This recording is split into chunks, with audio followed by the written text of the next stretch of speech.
Assalamualaikum Uday, saya ada masalah besar. Saya ada seorang ibu yang sudah 70 lebih tahunnya. 70 tahun lebih. Beliau sangat suka menonton video Syaiful Karim dari Indonesia. Akibatnya, karena suka nonton video Syaiful Karim, ibu saya sudah tidak percaya lagi adanya hari pembalasan, hari kiamat. Ibu jadi tak percaya. Ustaz baca ya soalannya supaya tidak dianggap Ustaz mengada-adakan. Saya sudah pergi mengadu kepada pihak JAIS pada bulan Ogos tahun ini. Sekarang November, sudah 2 bulan yang lalu. Anaknya mengadu, ibunya punya keyakinan seperti itu. Terpengaruh dengan ceramah Syaiful Karim yang berasal dari Indonesia. Saya sudah laporkan. Kes sudah dihantar ke HQ di Shah Alam. Tapi sayangnya tiada panggilan dari pihak mereka untuk berjumpa ibu saya. Ini kata si anak. Karena kebimbangan mereka terhadap akidah ibu yang tak percaya terhadap hari kiamat. Mula-mula ibu setuju mahu jumpa, tapi sekarang dia sudah tidak mau jumpa lagi. Walau dengan siapapun. Dia ingin mempertahankan apa yang dia percaya. Padahal umur sudah 70 lebih. Adik saya sudah menasihati ibu. Saya tak boleh buka mulut, Ustaz. Pasti bergaduh. Saya minta cadangan Pak Ustaz. Bagaimana saya boleh menolong ibu saya kembali ke pangkal jalan. Kembali pangkal jalan tadi itulah yang kita maksudkan tobat. Hadirin dan hadirat, mungkin ada yang masih belum tahu siapa itu Syaiful Karim.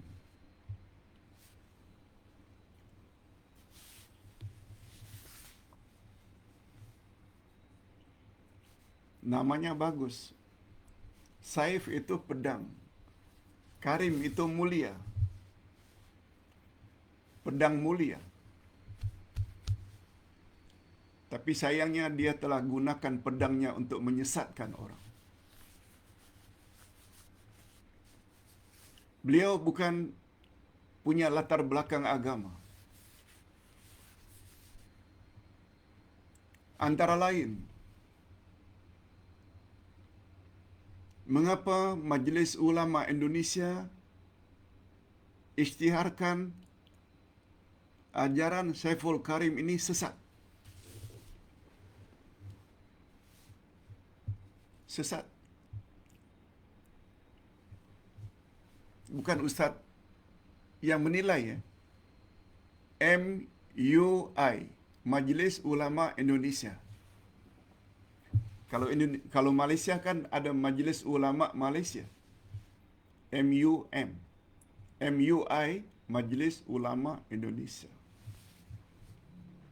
Nyatakan bahawa ajaran Syaiful Karim ini sesat. Antara lain, menurut dia Kaabah itu di hati. Dia mempertikaikan adanya syurga, adanya neraka.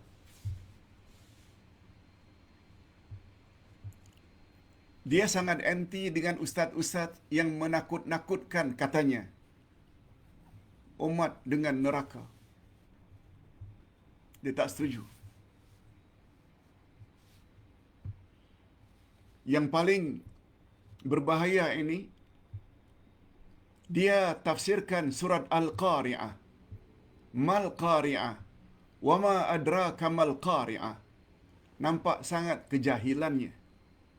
Kata dia, Qari'ah itu adalah qari' perempuan. Wanita yang membaca Al-Quran. Itu Qari'ah. Kalau qari' itu pembaca Al-Quran laki-laki. Qari'ah itu perempuan. Padahal ayat Quran Al-Qari'ah, Ain bukan Hamzah. Kalau qari' betul, laki-laki yang membaca Al-Quran. Qari'ah, wanita yang membaca Al-Quran. Itu kalau Hamzah. Sekarang surat Al-Qari'ah. Al-Qari'ah. Mal Qari'ah. Al-Qari'ah.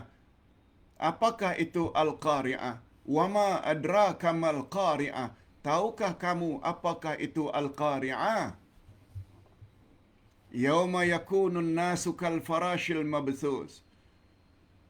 Qari'ah ialah suatu hari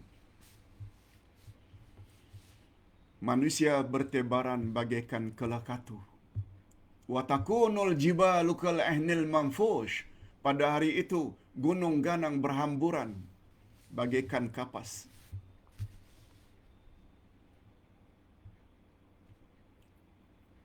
Lalu Saiful Karim terjemahkan Al-Qari'ah itu dengan wanita yang membaca Al-Quran. Nampak sangat kejahilannya terhadap bahasa Arab. Atas dasar itulah dia berpendapat hari kiamat itu tidak ada. Nah, si ibu tadi tertarik dengan ceramah tersebut. Berdasarkan pembacaan Ustaz, sudah ada 2 juta orang yang terpengaruh dengan dakwah atau diayah Saiful Karim. Walaupun Ustaz tak pasti dia pernah datang atau ke Malaysia atau tidak, Ustaz tak pasti. Tetapi TikTok-nya tersebar luas. Itu sebabnya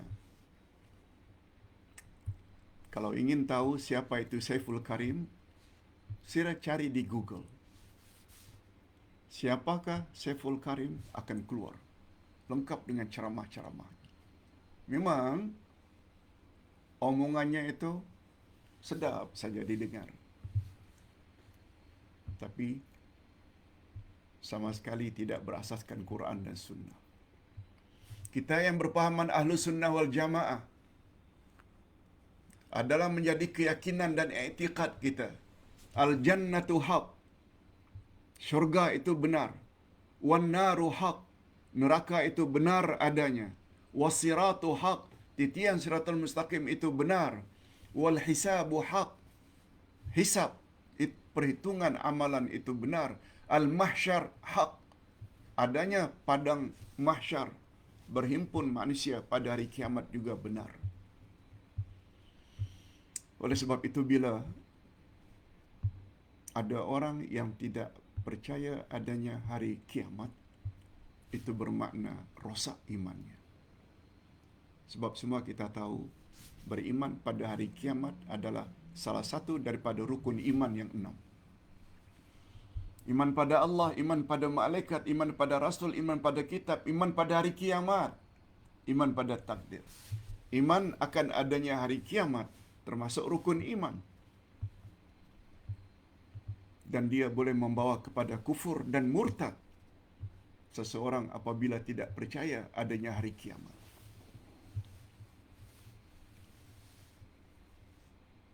Atas dasar itu, nasihat Ustaz, berdasarkan firman Allah ayat 6 surat At-Tahrim.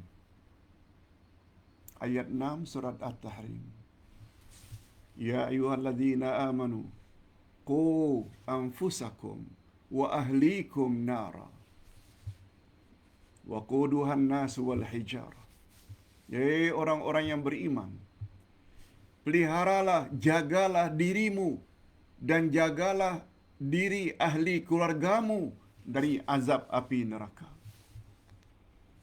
Oleh sebab itu, anak-anak, walau bagaimanapun sikap ibu, mesti senantiasa cari jalan, berusaha melaporkan apa yang diyakini oleh ibu kepada pihak berkuasa agama, yang dalam hal ini jaiz katanya. Itu satu tindakan yang bagus, terpuji. Kalau ibu sendiri tidak dengar cakap kita, malah marah-marah. Sebab menurut Majlis Ulama Indonesia, ajaran Saiful Karim adalah ajaran sesat.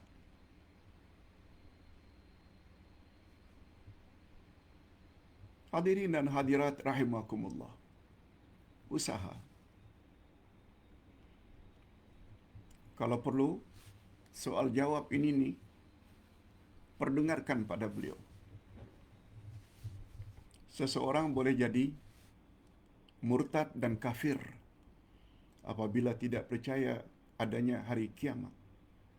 Sebab iman kepada hari kiamat adalah salah satu daripada rukun iman yang 6. Dia termasuk usul. Usul maknanya prinsip, bukan furu', bukan cabang. Oleh sebab itu, bila tidak beriman pada hari kiamat, bukan saja rosak, boleh membawa kepada murtad dan kufur. Bila kita benar-benar sayang pada ibu bapa, sebagaimana yang Ustaz jelaskan tadi, bantu beliau. Sebab hadirin dan hadirat, umur 70 lebih itu adalah melampaui dari umur biasa umat Nabi Muhammad sallallahu alaihi wasallam. Nabi bersabda, "A'maru ummati baina sittin wa sab'in." Umur umatku antara 60 ke 70 tahun, dan sedikit sekali yang umur umatku melebihi 70. Sedangkan dalam hadis sahih, Nabi Muhammad sallallahu alaihi wasallam bersabda, "Innamal a'mal bil khawatim." Sesungguhnya amal yang paling menentukan nasibmu setelah mati adalah amal yang terakhir. Khawatim maknanya amal penamat. Itu sebabnya Ustaz galakkan sekali ibu-ibu yang sudah umur 60, 65, 70, 75, 80, betulkan, tambahkan ilmu supaya betulkan iman kita, betulkan amal saleh kita. Sebab yang paling menentukan nasib kita setelah mati, akan dapat nikmat kubur ke atau azab kubur, hari kiamat nanti dapat syurga ke atau neraka, sangat ditentukan amal yang terakhir sebelum kita mati. Itu sebabnya Ustaz selalu sebut, antara anak-anak yang umurnya 17 tahun dengan orang yang sudah umur 70 tahun, keperluan Sweet 70 yang 70 tahun lebih keperluan kepada ilmu berbanding Sweet 17. Ustaz tak menafikan Sweet 17 juga perlu kepada ilmu agama. Tapi Sweet 70 lebih perlu. Bila ditanya mengapa? Sebab tak lama lagi akan masuk kubur. Dalam kubur akan ditanya, "Man rabbuka?" Siapa Tuhanmu? "Wa man nabiyuka?" Siapa nabimu? "Wa ma dinuka?" Apa agamamu? Macam mana dah jawab bila tak ada ilmu? Bila akidah rosak, amal saleh pun tak diterima kerana tak ada ilmu. Selok belok agama pula tidak dipelajari. Macam mana nak jawab? Kita doakan mudah-mudahan ibu berkenaan mendapat taufik dari Allah, mendapat dorongan dari Allah untuk taubat, dan kemudian beliau taubat dengan taubat nasuha. Hanya ini pencerahan dari Ustaz, mudah-mudahan ada manfaatnya.